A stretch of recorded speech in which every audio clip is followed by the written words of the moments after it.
Ikra dan aktivasi otak manusia. Al-Quran Surah Al-Alaq ayat 1-2. Bacalah dengan menyebut nama Tuhanmu yang menciptakan. Dia telah menciptakan manusia dari segumpal darah. Perhatikan, ayat ini memuat dua objek besar yaitu perintah, bacalah, yang beresensi pada aktivasi kognitif, dan subjek, penciptaan manusia, yang beresensi pada objek reflektif dan ilmiah. Dalam ilmu neuropsikologi yang membahas tentang otak manusia terbagi dalam dua belahan yaitu otak kiri yang bertanggung jawab atas logis, analitis dan ilmiah, dan otak kanan yang bertanggung jawab atas intuitif, spiritual dan kreatif.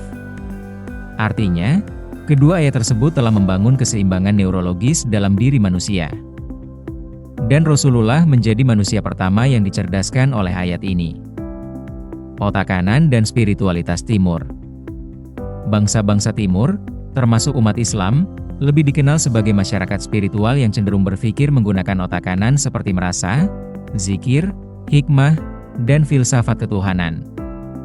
Lihat bagaimana ulama-ulama seperti Al-Ghazali, Imam Nawawi, dan Ibn Qayyim memadukan logika dengan rasa. Mereka tidak hanya membahas fikih hukum, tapi juga hati, niat, dan cinta kepada Allah.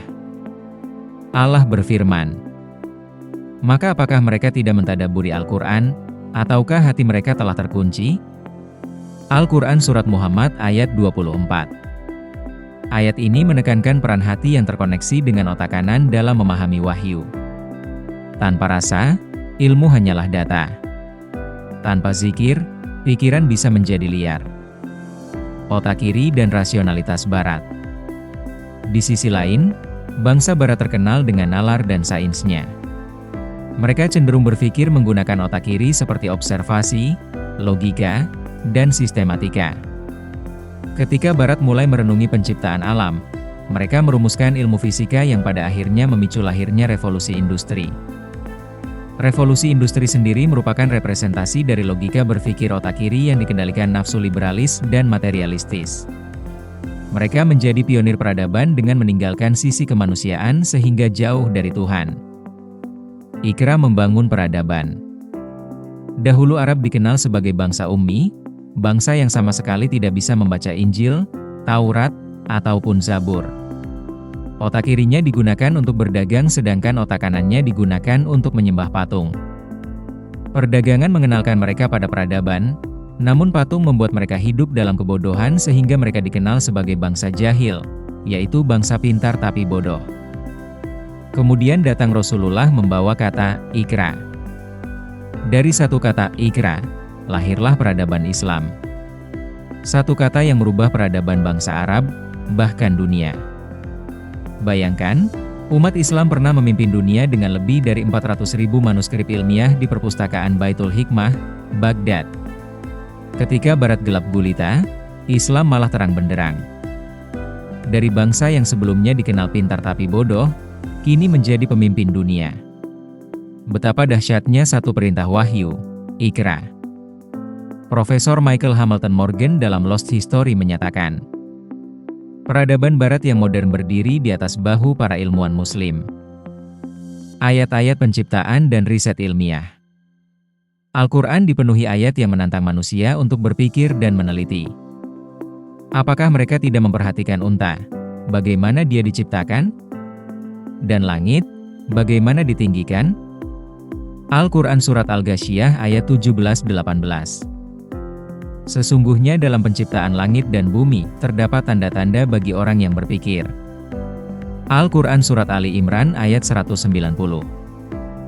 Kedua ayat ini merupakan sebagian dari substansi-substansi yang dikeluarkan dari Al-Quran Surat Al-Alaq ayat 1. Kemudian kedua ayat ini dipecah kembali menjadi substansi-substansi oleh para cendekiawan muslim, hingga menjadi berbagai cabang disiplin ilmu. Kemudian manusia terpacu untuk membuat riset ilmiah hingga akhirnya terdorong untuk mengembangkan fisika, biologi, geografi, dan astronomi. Dan semua berasal dari satu kata, Ikra. Keseimbangan antara ilmuwan dan ulama. Jika hanya mengandalkan logika, otak kiri, manusia bisa sombong karena berpikir realistis. Jika hanya mengandalkan spiritualitas, otak kanan, manusia bisa fanatik karena pemikiran dogmatis. Maka, keduanya harus dihidupkan bersamaan. Disinilah urgensi kolaborasi antara ulama dan ilmuwan, antara zikir dan fikir. Otak manusia ibarat roda-roda gigi yang harus terhubung. Pemahaman sejati dari ilmu pengetahuan tidak akan bisa terkuak jika setiap roda gigi bergerak sendiri-sendiri. Dan agar bisa bersinergi, keduanya harus membuang ego, merasa butuh, dan berinteraksi. Sejarah mencatat ilmuwan muslim di Andalusia yang mampu menyinergikan kedua otaknya dan namanya melegenda. Ibn Sina sebagai bapak kedokteran modern. Al-Khawarizmi sebagai pencetus algoritma. Al-Biruni sebagai ahli fisika dan astronomi. Ibn Al-Haytham sebagai pelopor metode ilmiah modern. Mereka berpikir logis, tapi tetap spiritualis. Mereka membaca semesta, tapi juga membaca ayat-ayat Sang Pencipta. Mereka orang yang mampu mengaktifkan otak kiri dan kanannya karena mempraktekkan Al-Quran Surat Al-Alaq ayat 1-2. Iqra sebagai revolusi intelektual dan spiritual. Iqra bukan hanya membaca buku, tapi juga membaca diri, membaca masyarakat, membaca alam, membaca waktu, bahkan membaca tanda-tanda akhir zaman.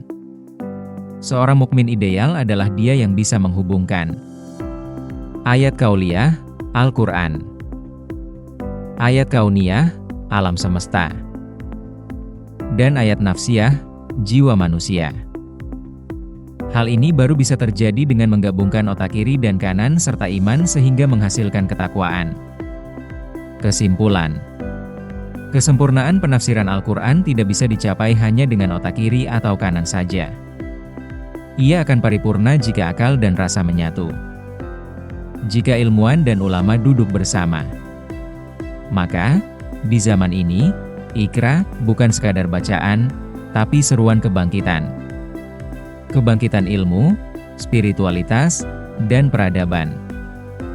Sebagai penutup, mari saudaraku yang dirahmati Allah, kita hidupkan kembali semangat Iqra. Aktifkan otak kiri dan kanan. Dekatkan diri kepada Al-Quran, tidak hanya untuk dibaca, tapi juga dipahami, ditadaburi, dan diimplementasikan. Wallahu a'lam bishawab. Wassalamualaikum warahmatullahi wabarakatuh.